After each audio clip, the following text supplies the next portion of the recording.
बोलिए श्री सद्गुरु महाराज जी की जय, सच्चे दरबार की जय, उमापति महादेव की जय, श्री कृष्ण बलदेव की जय। प्रिय भगवत प्रेमियों, हमेशा की तरह आज भी प्रभु के चरणों में उपस्थित हुए हैं सत्संग विचारों को श्रवण करने हेतु। प्रभु की कृपा से, दया से ये जो सत्संग की श्रृंखला अनावृत आप तक पहुंचाने का प्रयास किया जा रहा है, उसमें बड़ी सफलता को गुरुदेव का आशीर्वाद हमें प्राप्त हो रहा है। आइए आज भी अनेकों सत्संग विचारों पे हम विचार करेंगे और समझेंगे कि हमारे जीवन के मूल मकसद को कैसे गुरु पूरा करते हैं, कैसे हमें इस यम घाट से प्रभु पार करते हैं। कबीरदास जी ने बड़ा सुंदर कहा, बड़ा विकट यम घाट गुर बिन कौन बतावे बाट। बड़ा विकट यम घाट गुर बिन कौन बतावे बाट। कि यमराज का जो घाट है, काल का जो घाट है, बड़ा विकट है। गुरु बिन कौन बतावे बाट। गुरु के बिना वो बाट, वो रास्ता, वो सफर कोई समझा नहीं पाएगा, वो बैतरनी कोई पार नहीं करा पाएगा। क्योंकि हमारे मोक्ष के मूल में गुरु की कृपा छुपी होती है। मोक्ष मूलम गुरु कृपा, गुरु की दया, गुरु की करुणा, गुरु का आशीर्वाद। और गुरु ही एक कवच होता है जो यमराज से, यमलोक से प्रभु हमारी रक्षा करते हैं। भाइयों बहनों, इसीलिए गुरु की इतनी महिमा है, इतना ऊंचा दर्जा प्रभु को, गुरु को दिया गया। 3 लोक 9 खंड में गुरु से बड़ा ना कोई, करता करे ना कर सके, गुरु करे सो है। 3 लोकों में 9 खंडों के अंदर गुरु से बड़ा ना कोई, गुरु से बड़ा कुछ नहीं होता है। और करता करना कर सके, गुरु करे सो है। गुरु वो कार्य कर सकता है जो असंभव को भी संभव बना देते हैं गुरु। प्रभु एक नियम में बंधे हुए हैं, ईश्वर नियम में बंधे होते हैं। और वो ऐसा नियम है कि जो उनका स्वयं का बनाया हुआ है, सृष्टि का विधान, कर्म प्रधान, विश्व रच राखा, जो जस करे तस फल चाखा। जो जैसा करता है वो ऐसा ही फल पाएगा। ये नियम है, ये सिस्टम बनाया गया। और इस नियम को फॉलो करने के लिए हर व्यक्ति बाध्य है, प्रभु भी बाध्य है। लेकिन इस विधान को अगर कोई तोड़ पाता है, कोई खत्म कर पाता है, तो गुरु है, गुरु सत्ता है। इसलिए महापुरुषों ने कहा, करता करे ना कर सके, गुरु करे सो होय। जो गुरु कर देता है वही होगा। गुरु चाहे तो यमराज को भी वापस भिजवा दे। गुरु में वो सत्ता, साथ ताकत है। गुरु में वो क्षमता है, सामर्थ्यवान, इसलिए समर्थ कहा गया, उनको सामर्थ्यवान महापुरुष कहा गया। 3 लोक में गुरु सर्वश्रेष्ठ संत है, धरती पे गुरुवर ही भगवंत है, बिना गुरु कृपा के शिष्य है बेचारा। वही बने हरि का सबसे दुलारा, जिसे मिले गुरु के चरण का सहारा। भाई बहनों, गुरु की कृपा के बिना, गुरु के चरणों के आश्रय के बिना सब बेचारे हो जाते हैं। संसार में आप कितना हो कुछ कमा लीजिए, धन कमा लीजिए, वैभव कमा लीजिए, लेकिन वो आपकी यमलोक से रक्षा करने वाला नहीं, वो यमराज से आपको बचाने वाला नहीं। यमराज से कोई बचा सकता है तो केवल और केवल सद्गुरु बचा सकते हैं, गुरु की कृपा बचा सकती है। ये गुरु की महती महिमा है, गुरु की विशेष अनुकंपा है। जो शिष्य पे होती है। अब शिष्य की अपनी समझ है, वो समझ पाता है कि नहीं समझ पाता, ये उसकी अपनी समझदारी है। गुरु की कृपा को समझ पाना नहीं समझ पाना, ये तो आपका अपना चिंतन मनन है। शिष्य का अपना, वो प्रधानता किसको देता है, वो महत्व किसको देता है, ये इस पे निर्भर करता है। लेकिन गुरु जब जिसका हाथ पकड़ता है तो उसको पार करने की जिम्मेदारी उसी की होती है, और वो पार करता है। गुरु की कृपा उस पे पीछे अदृश्य रूप में काम कर रही होती है। इसलिए भाइयों बहनों, संसार में अपने मन को जिस समय आप काम में लगाते हैं, संसार के अंदर लगाते हैं, तो ध्यान रखिए, संसार आपको यमलोक की यात्रा में पहुंचाने वाला है, और उस यात्रा का आपको ज्ञान नहीं है, उस यात्रा के बारे में आपको जानकारी नहीं है, उस यात्रा के बारे में आपको पता नहीं है। वहां का जो रास्ता है, वहां का जो सफर है, आप अनभिज्ञ हैं उससे, और गुरु भिज्ञ है। गुरु उस रास्ते को जानता है, गुरु उस सफर को जानता है। इसीलिए कहा बड़ा विकट यम घाट, बड़ा विकट है यम घाट। गुरु बिन कौन बतावे बाट, गुरु के बिना कोई और बाट नहीं बता सकता, कोई और समझाने वाला नहीं, कोई और बताने वाला नहीं। इसलिए भाइयों बहनों, गुरु के चरणों की प्रार्थना, गुरु के चरणों की अरदास नियमित जरूरी हो जाती है। इसलिए एक शिष्य का प्रथम धर्म बनता है कि अपने गुरु के चरणों में नित्य प्रार्थनारत रहे, उनके द्वारा दिए गए वचनों को वो अक्षरशः खरा उतरे, क्योंकि उसी में हमारा शिष्य का भला छुपा है, कल्याण छुपा है, उसी में उसके जीवन की सार्थकता छुपी है। इसलिए गोस्वामी तुलसीदास जी रामचरितमानस में ये दर्ज करते हैं, सतगुरु वैद वचन विश्वासा। सतगुरु के वचन, वैद के वचन जैसे विश्वास आपको करना चाहिए। जैसे आप किसी वैद डॉक्टर के पास जाते हैं, आप बीमार हैं, अब बीमारी कोई भी हो सकती है, अब वैद के पास गए, वैद ने आपको कुछ दवाई दे दी या कुछ लिख के दे दिया, अब आप नहीं जानते उसके बारे में क्या है, और आप विश्वास करके वो दवाई ग्रहण करते हैं। आपका विश्वास है कि ये डॉक्टर साहब ने दिया है, ये वैद ने दिया, ये हमारा रोग भला ठीक करेगा, ये रोग हमारा दुरुस्त करेगा। लेकिन अब हो सकता है कि उस प्रिस्क्रिप्शन पे या उस दवाई की पर्ची पे कुछ लिखा हो, कुछ भी लिखा हो सकता है, लेकिन आपका विश्वास है कि उस पर ठीक ही लिखा है, उसकी दवाई आप ग्रहण करते हैं, या कुछ वो दवाई दे देता है, आप तुरंत खा लेते हैं, एक विश्वास पे खाते हैं। तो कहते सतगुरु वैद वचन विश्वासा, सतगुरु का जो वचन है, सतगुरु का भी वैद है एक, मेरा सतगुरु वैद, कहते कि मेरा वैद गुरु गोविंदा, मेरा जो वैद है, मुझे तो ठीक करने वाला वो मेरा गुरु है, वैद है। वैद की उपमा भी कई जगह पे ग्रंथों के अंदर गुरु को दी गई, क्योंकि गुरु और काटे जम का फंदा, वो जम का फंदा काटने वाला है।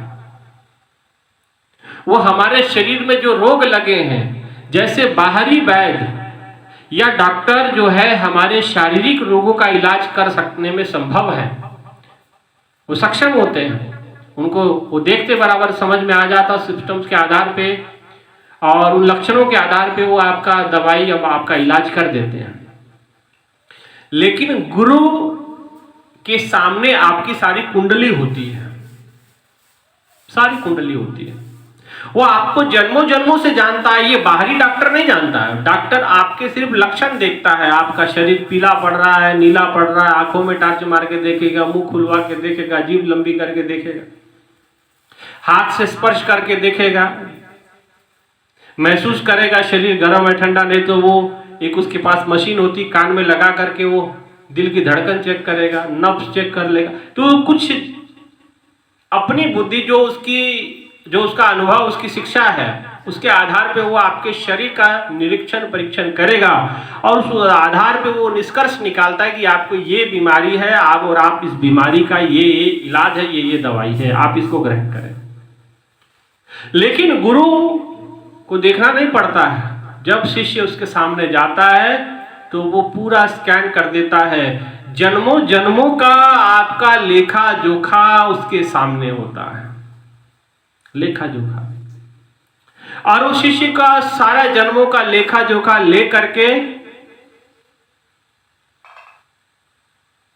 और वो जानते हैं कि भाई इसका इलाज क्या करना है। एक डॉक्टर जो बाहरी लक्षणों को देख के इलाज करते हैं और सतगुरु जो होते हैं वो जन्मों जन्मों की बीमारी को जान रहे हैं, हमारे जन्मों जन्मों के संस्कारों को जान रहे हैं। और जो वो पता है कि ये संस्कार इसके लिए खतरनाक है, ये संस्कार इसको प्रभावित करेगा, ये संस्कार इसके भक्ति के जो यात्रा है उसमें विघ्न बाधा पैदा करने वाला, ये संस्कार इसके जीवन में उथल पुथल पैदा कर देगा, ये भक्ति नहीं कर पाएगा इस चीज से, इस संस्कार के वजह से। तो गुरु उस संस्कार को देखते हुए उसके साथ वैसा वैसा व्यवहार, वैसा वैसी आज्ञा उसको देते हैं। और जिस आज्ञा को पूर्ण करने के बाद यमराज की क्या मजाल है कि शिष्य के आसपास भटक सके, कोई नहीं भटक सकता। इसलिए महापुरुषों ने कहा कि बड़ा विकट यम घाट, गुरु बिन कौन बतावे बाट। गुरु के बिना कोई रास्ता बताने वाला नहीं है, गुरु जानता है, क्योंकि गुरु उस दरगाह का, उस यमलोक का मालिक यही है। ये लेखा जोखा का हिसाब रखने वाले जो हैं चित्रगुप्त, उसके ऊपर भी एक सत्ता विराजमान है और उस सत्ता के ऊपर भी एक सत्ता विराजमान होती है जिसको सतगुरु कहते हैं, जिसके आदेश पे ही यमलोक काम करता है। इसलिए भाइयों बहनों, इसलिए संतों ने समझाया कि देखो यमराज का जो घाट है, यमलोक की जो रास्ता है वो बड़ा विकट है, आप तय नहीं कर पाएंगे। गुरु बिन कौन बतावे बाट, इसलिए गुरु के चरणों का आसरा जरूरी है, गुरु के चरणों का सहारा जरूरी है, गुरु का आशीर्वाद, गुरु का आशीर्वाद होना जरूरी है, उनकी अनुकंपा होना जरूरी है। उस कवच के बिना आप यमलोक के प्रहार सहन नहीं कर पाएंगे। इसलिए हमें एक शिष्य को चाहिए कि गुरु के चरणों का अनुरागी नित्य निरंतर बना रहे, नियमित गुरु के चरणों का भजन सुमरण करता रहे, गुरु के चरणों का रसास्वादन करता रहे, गुरु के चरणों में बैठ सत्संग विचारों को श्रवण करता रहे, नियमित भगवत सुमरण करता रहे, साधना सुमरण करता रहे, गुरु के वचनों को पालन करता रहे। इसीलिए हमें चाहिए कि हम निरंतर सत्संग सुने, क्योंकि जैसे आप वैद्य के ऊपर विश्वास करते हैं, अंधा विश्वास, कुछ देता है आप खा लेते हैं, ऐसे ही आपको गुरु के ऊपर भी करना पड़ेगा। गुरु खाने के लिए कुछ नहीं देता है, लेकिन ऐसा नहीं कि, और क्योंकि वो संस्कारों को जान रहा है, उस आधार पे आपको ऐसे वचन कहेगा, इस प्रकार के वो आज्ञा आपको देगा कि आपकी उस संस्कारों से मुक्ति हो जाती है। जैसे सतगुर वैद्य वचन विश्वासा, इसी प्रकार से हमें भी जैसे वैद्य पे आप भरोसा करते हैं और वैसे हमको भी अपने गुरु पे भरोसा करना चाहिए। लेकिन एक बात और है, और वो बात समझने वाली ये है कि जैसे कहते वैद्य कहे रोगी करे, मुक्ति रोग से पाए। सुनिएगा जरा ध्यान से, वैद्य कहे रोगी करे तो मुक्ति रोग से पाए, जो रोगी मन की करे तो विषम व्याधि और बढ़ जाए। समझो, इसको समझने का प्रयास करो। वैद्य जो कहता है वो रोगी को करना पड़ता है, वैद्य कहे रोगी करे। अब वैद्य ने, डॉक्टर ने कुछ कहा कि भैया ऐसा है कि आपको ये तो दवाई सुबह शाम दोपहर खानी है, लेकिन इसके साथ ये परहेज आपको करने हैं। लेकिन आपने वो परहेज नहीं किए,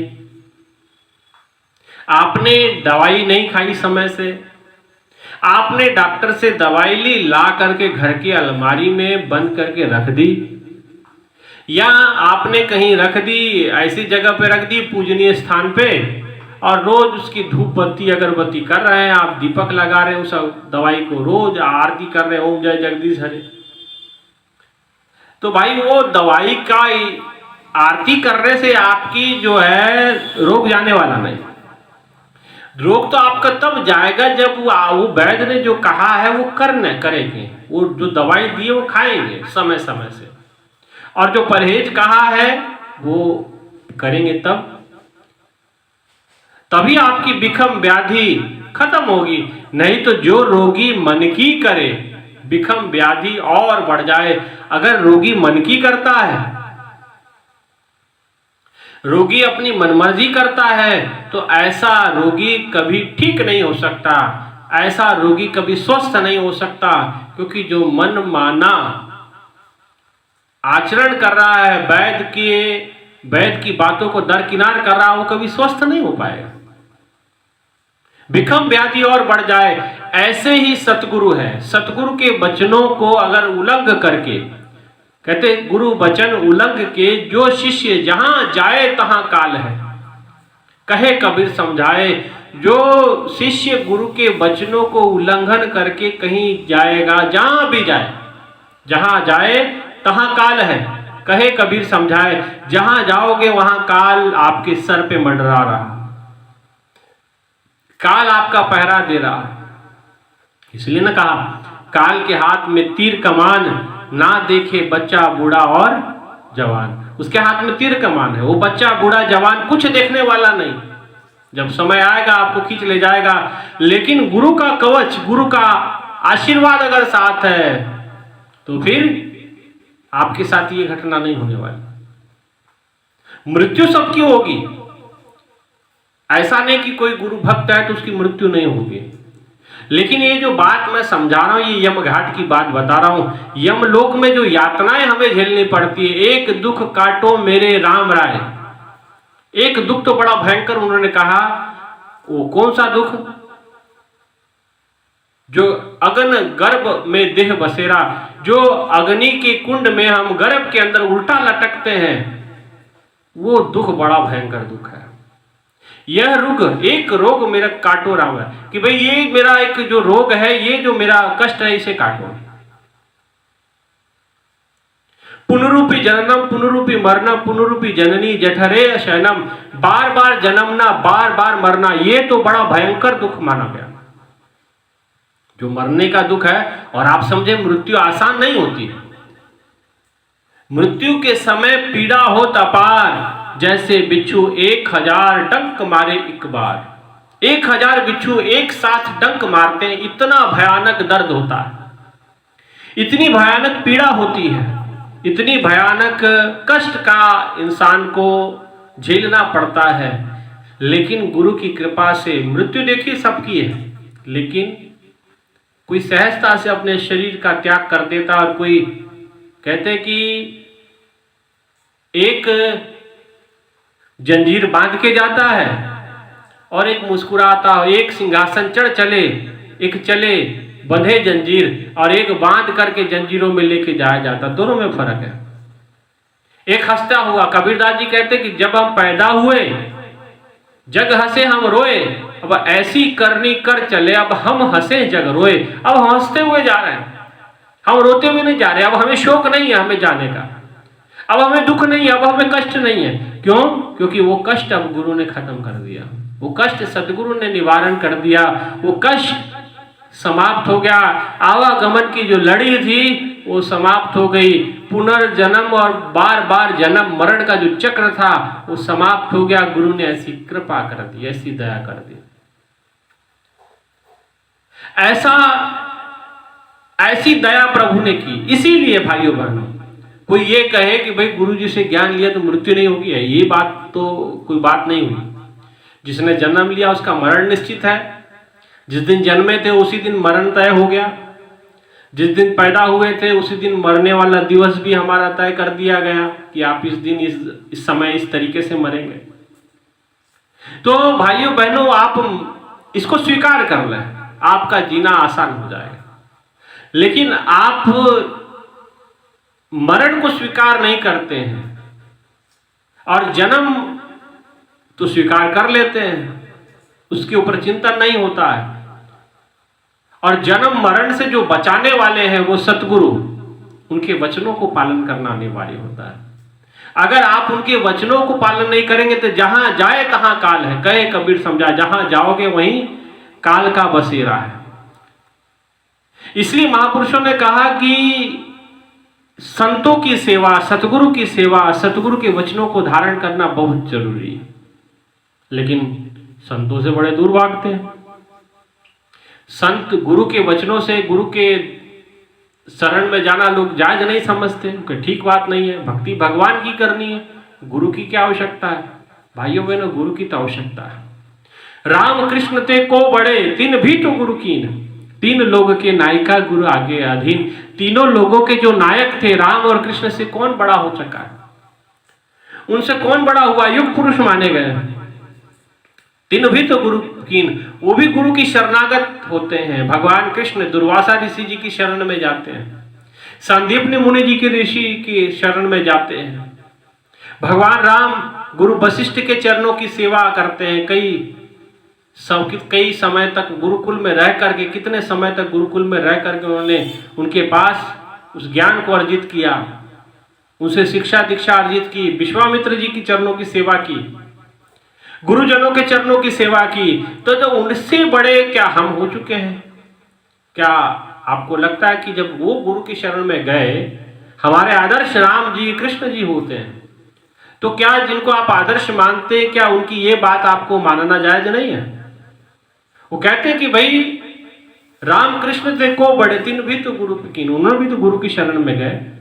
और इतना नहीं, गुरुवाणी में तो एक आप पूछे ब्रह्मे नारदे वेद व्यासे कोय, भाई रे गुरु बिन ज्ञान ना हो।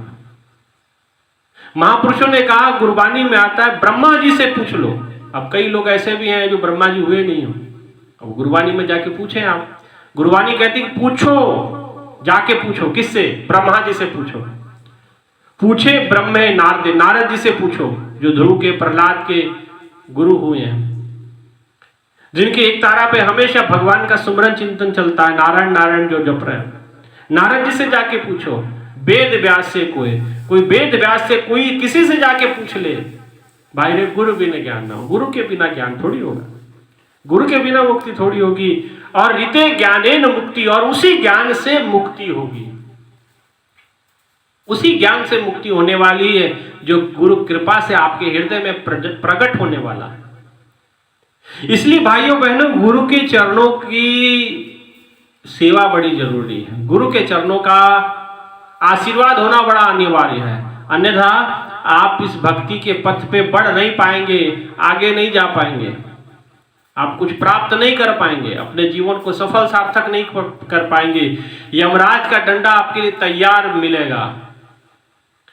भाइयों बहनों, अजामिल के साथ यही हुआ।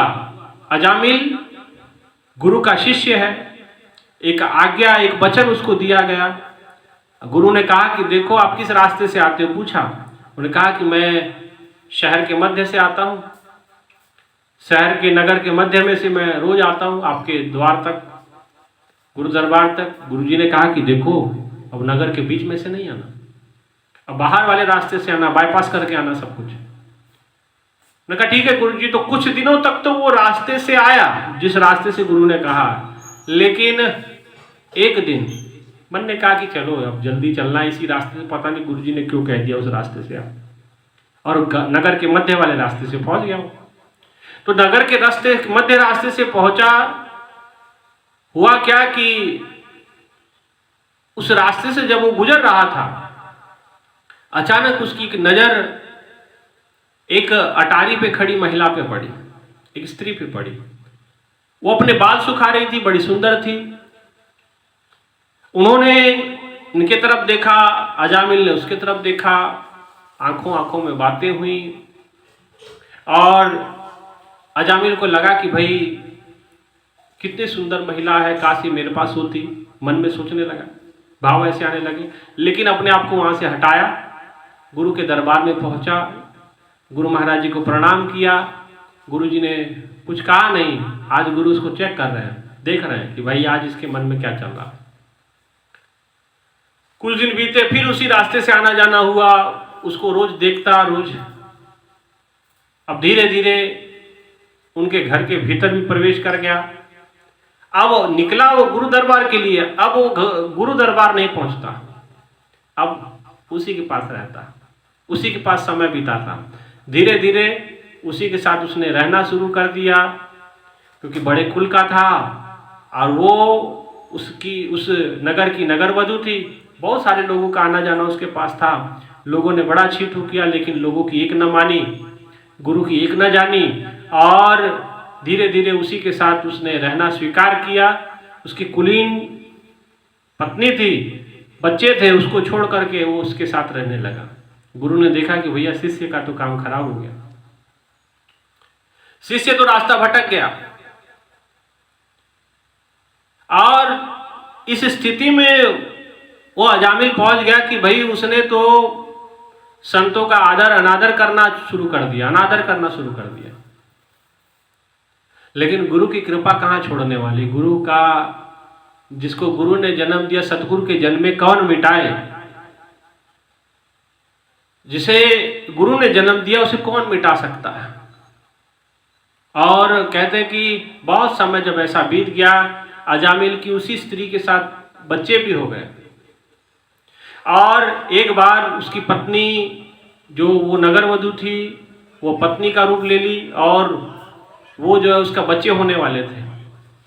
उसके वो गर्भवती थी और ये कहीं गया हुआ था। अब इसके पास कुछ था नहीं, बड़ी गरीबी की हालत है।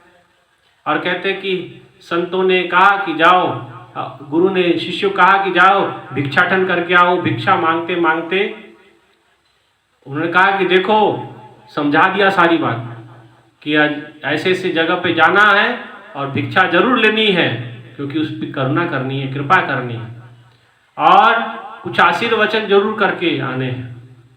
और संत गए, प्रभु की कृपा हुई। और कहते कि उस स्त्री ने बड़े आदर के साथ संतों का आदर सम्मान किया, और उतने में ही ये आ गया अजामिल। अजामिल ने कहा कि कहाँ इन लोगों को आप बैठा के रखिए, भगाओ इनको। संतों ने कहा आप ऐसे नहीं जाएंगे, अब तो हम कुछ दे के ही जाएंगे। बोले आपको दे तो दिया जो देना था, और क्या चाहिए। बोले नहीं, अब हमें कुछ चाहिए नहीं, अब आप ले के जाएंगे आपसे, आपको देने का समय आ गया है।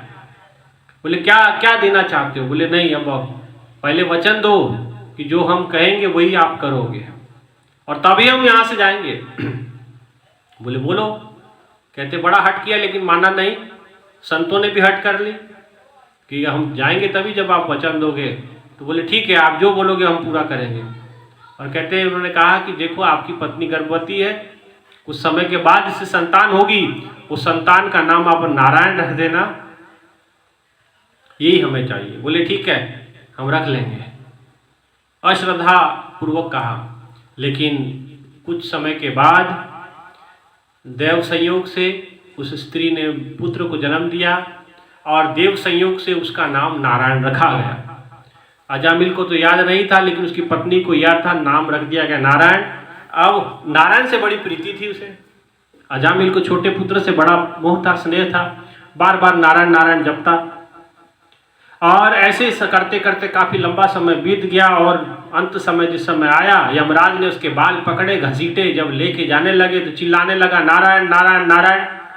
तो तुरंत उसी समय देवदूत प्रकट हो गए यमलोक से। तो यमराज तो आए दे लेने के लिए, देवदूत भी विष्णु जी के प्रकट हो गए। दोनों में लड़ाई हुई। यमलोक के जो दूत थे उन्होंने कहा देवलोकों से, देवदूतों से कि भाई आप इस पापी को बचाना क्यों चाहते, इतने पाप किए, आप क्यों बचा रहे। और ये चर्चा वो सुन रहा अजामिल। तो उन्होंने कहा कि मैं इसको इसलिए बचा रहा हूं, इसलिए इसकी रक्षा कर रहे हैं देवदूतों ने कहा, क्योंकि इन्होंने संतों की एक बात मानी। वो क्या बात मानी कि इन्होंने अपने पुत्र का नाम नारायण रखा, और संतों ने आशीर्वाद दिया था अगर तू पुत्र का नाम नारायण रखेगा तो प्रभु तेरी रक्षा करेंगे। तो संतों के वचनों को पालन करने के लिए स्वयं हरि ने अपने दूतों को भेजा, और कहते बड़ा भयंकर युद्ध हुआ उन आपस में। और बाद में यमदूत सब हार करके और छोड़ करके उसे चले गए और देवदूतों ने उसे पुनः अजामिल को अपने शरीर में डाला और सतगुरु के संतों के वचनों को पालन किया। देखो, और अजामिल को जैसे उसकी चेतना वापस शरीर में आई, वो जागृत हुआ, वो पश्चाताप होने लगा पूरे जीवन पे, ये क्या मैंने किया। संत के एक वचन पालन किया। देखिए, आज यमराज से मेरी, यमलोक से मेरी रक्षा हो गई, देवदूत प्रकट हो गए और मैंने तो संतों का कितना अनादर किया। तुरंत अपने मन से सारा मोह माया को त्याग करके पुत्र को त्याग दिया, पत्नी को त्याग दिया और हरिद्वार के तरफ वो चल पड़ा और कहीं एक नदी किनारे देख करके वो ध्यानस्थ हो गया। ज्ञान तो उसे मिला ही था, प्रभु का नाम स्मरण करने लगा और अंत समय तक वो प्रभु का नाम स्मरण करते लगा। फिर प्रभु के देवलोक में वो स्थापित हो गया एक वचन से। कथा बड़ी लंबी है, सुनाओ तो काफी समय लगे, लेकिन एक वचन पालन किया, संतों की एक बात मानी, नारायण नाम रखा। देखिए, भगवान ने यमराज से रक्षा कर ली। इसलिए भाइयों बहनों, गुरु के वचनों का महत्व है। गुरु के एक वचन में हमारा पता नहीं कितना बड़ा कल्याण छुपा होता है। इसलिए, और गुरु हमारे संस्कारों को जानता है, वो यमराज के घाट को जानता है। वो कैसा घाट है, बड़ा विकट यम घाट, गुरु बिन कौन बतावे बाट। बड़ा विकट घाट है, गुरु बिन कौन बतावे बाट। गुरु के बिना कोई बाट नहीं बता सकता, रास्ता नहीं बता सकता। इसलिए भाइयों बहनों, गुरु के चरणों का आसरा आप लें, गुरु के चरणों का सहारा लें और गुरु के आशीर्वाद को प्राप्त करें, अपने जीवन को सफल और सार्थक करें। इतना ही कहते हुए अपने विचारों को यहीं विराम। आप सभी से आग्रह कि आप सत्संग विचारों को जरूर सुने और पूरा सुनने का प्रयास करें। आप लोग बीच बीच में से सुनते हैं तो शायद आपको, मैं नहीं समझता कि पूरा समझ में आता होगा, इसलिए पूरा सत्संग सुनने का प्रयास करें, समझें और आगे भी शेयर कर दें और इस चैनल को सब्सक्राइब जरूर करें ताकि आने वाले कार्यक्रमों का आप लाभ ले सकें। नोटिफिकेशन बेल आइकन को भी आप जरूर प्रेस करें ताकि आने वाली सारी नोटिफिकेशन आपको मिले। ठीक है, इतना ही कहते हुए अपने विचारों को यहीं विराम। बोलिए श्री सद्गुरु महाराज जी की जय, सच्चे दरबार की जय, सद्गुरु आशुतोष महाराज जी की जय। धन्यवाद।